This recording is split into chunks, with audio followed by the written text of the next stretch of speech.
இந்துக்களின் வழிகாட்டி, இந்துக்களின் எழுச்சி நாயகன் இல கணேசன் ஜி அவர்கள் உங்களுடைய உரையாற்றுவார். மரியாதைக்குரிய ராஜப்பா அவர்களே, காலம் கருதி விரிவாக பேச நினைத்தாலும் இந்த தேசத்தை பாதிக்கின்ற முக்கியமான ஒரு பிரச்சனை குறித்து மிகச் சுருக்கமாக பேசி அமர்ந்திருக்கின்ற சங்கத்தினுடைய விபாக பிரச்சாரக் திரு ஆறுமுகம் அவர்களே,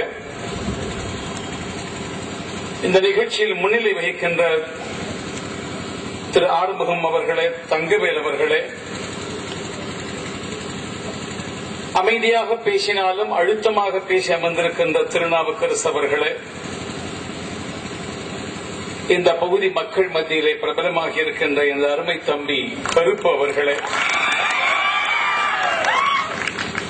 திரு பாலுஜி அவர்களே, திரு மாரிமுத்து அவர்களே, திரு அனந்த காந்தி அவர்களே,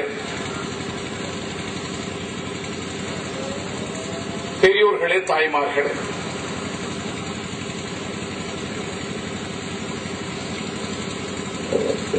உண்மையிலேயே நான் இந்த கூட்டத்தில் கலந்து கொண்டதில் எனக்கு ஒரு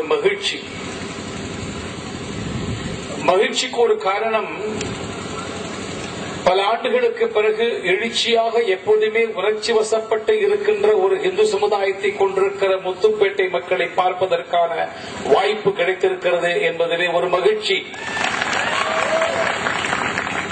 இரண்டாவது ஒரு மகிழ்ச்சிக்கு காரணம், சாதாரணமாக நான் பாரதிய ஜனதா கட்சியுடைய கூட்டத்திலே சிறப்புரையாற்றுவதற்காக செல்ல வேண்டுமானால் ஒன்று என்னுடைய நிகழ்ச்சி திட்டத்தின்படி தாமதமாக போய் சேருவேன், அல்லது முன்னதாக போய் சேர்ந்தாலும் கூட 8 மணிக்கு மேடைக்கு வந்தா போதும் என்று என்னை தடுத்து நிறுத்தி விடுவார்கள்.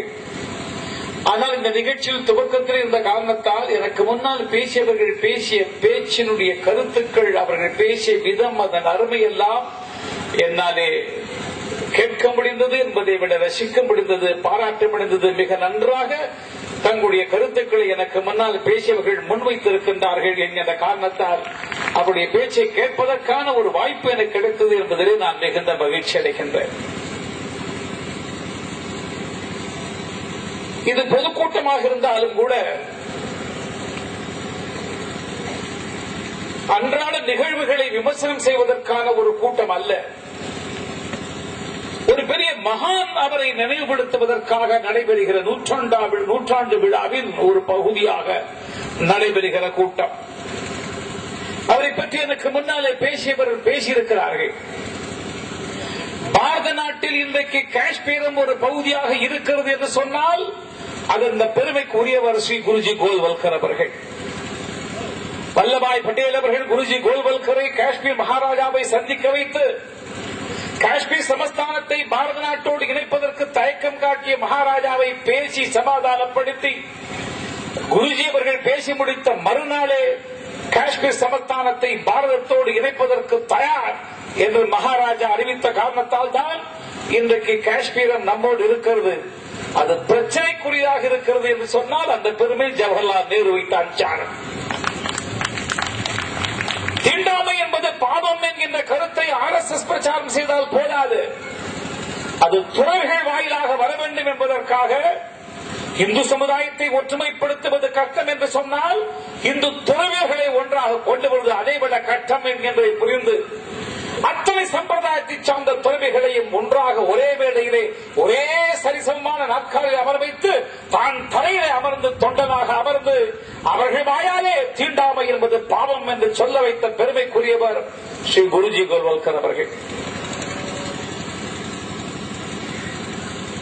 அவருடைய நிறைவான சுற்றுப்பயணம், அதாவது அவருடைய வாழ்நாளில் தமிழகத்திற்கு அவர் வந்த கடைசி சுற்றுப்பயணம், அந்த நிகழ்ச்சியின் ஏற்பாடுகள் மாத்திரமல்லாமல் அவருடைய தங்குவதற்கான ஏற்பாடு, அவருடைய தனிப்பட்ட வசதிகளை எல்லாம் கவனிக்கின்ற ஒரு பொறுப்பு அதுவும் எனக்கு இருந்தது என்பதில் எனக்கு ஒரு மகிழ்ச்சி, பெருமை.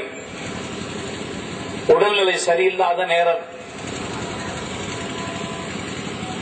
வழக்கமான கூட்டம் விழுந்து மறுநாள் என்று முக்கியமான நிர்வாகிகளுக்காக மாத்திரம் நடைபெறுகிற ஒரு கூட்டம். நாங்கள் எல்லாம் பேருந்து பிடித்து மதுரையில போக வேண்டாம், ஆனால் திடீரென்று மதுரையிலே பேருந்து ஸ்ட்ரைக் செய்து விட்டார்கள். கண்டக்டருக்கும் டிரைவருக்கும் மாணவர்களுக்கும் இடையே பெரிய பிரச்சனை. மாணவர்கள் பல பேருக்கு காயம், டிரைவருக்கு காயம், மருத்துவமனையில் இருக்கிறார்கள். அதனால மின்னல் வேலை நிறுத்தம்.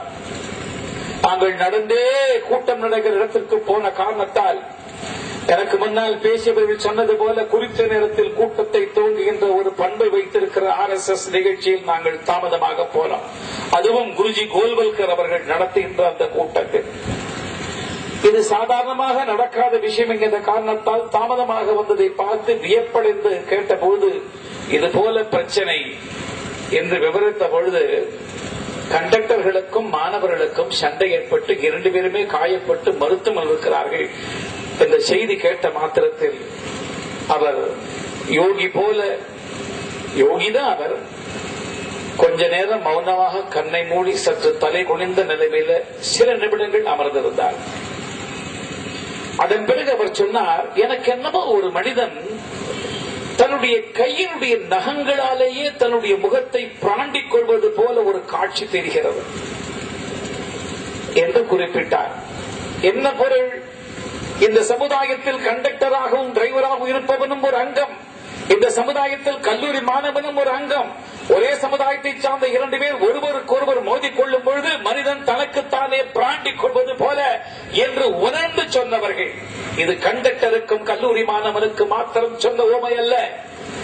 ஜாதியால் வேறுபட்டிருந்தாலும், மொழியால் வேறுபட்டிருந்தாலும், வழிபாட்டால் வேறுபட்டிருந்தாலும், மாகாணத்தால் வேறுபட்டிருந்தாலும், பொருளாதார ரீதியாக வேறுபட்டிருந்தாலும், தொழிலால் வேறுபட்டிருந்தாலும், பாரத நாட்டில் வாழ்ந்து கொண்டிருக்கிற நாம் அனைவரும் ஒன்று, ஒரே சமுதாயத்தை சார்ந்தவர்கள், ஒரு தாய் வயிற்றிலே பிறந்த குழந்தைகள்.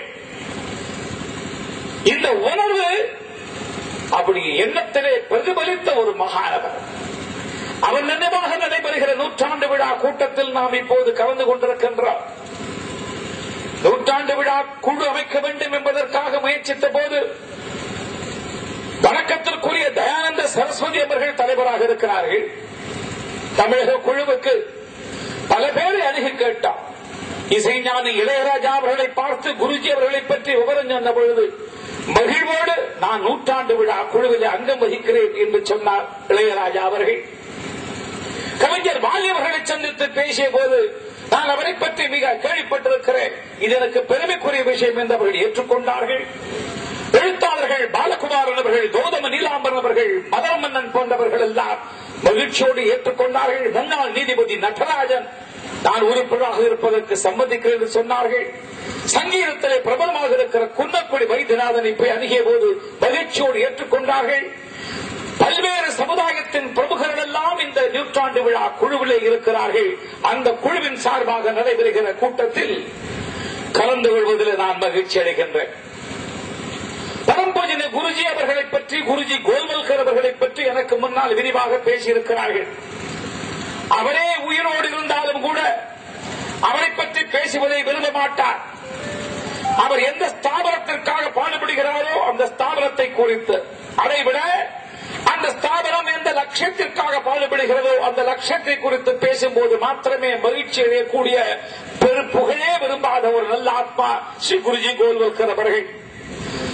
அவர் உயிரோடு இல்லாதிருந்தாலும் கூட அவர் எதை விரும்புவாரோ அதையே செய்ய வேண்டும் என்று நானும் இங்கே விரும்புகின்றேன். ஒரு விஷயத்தை தெளிவுபடுத்தியாக வேண்டாம். இந்த தேசத்தில் சில வார்த்தைகள் பிரபலமாக இருக்கலாம், ஆனால் அந்த வார்த்தைகள் தவறான அர்த்தத்தோடு பிரபலமாக இருக்கிறது. சரியான அர்த்தத்தை புரிந்து கொண்டவர்கள் குறைவாகவும், தவறான அர்த்தத்தோடு அந்த வார்த்தையை புரிந்து கொண்டவர்கள் அதிகமாகவும் இருக்கிற வார்த்தைகள், சில வார்த்தைகள் இருக்கின்றன. அது ஒரு வார்த்தை இந்துத்துவம்.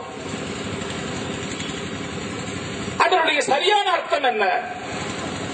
அதை பற்றி பேசுவதற்கு முன்பாக இந்த தேசத்தை பற்றி சுப்பிரமணிய பாரதி பாடியிருக்கிறார். தொன்று நிகழ்ந்தது அனைத்தும் உணர்ந்திடும் சூழ்களை வாணர்களும் இவள் என்று பிறந்தவள் என்றுணரா இயல்பினலாம் எங்கள் தாய்.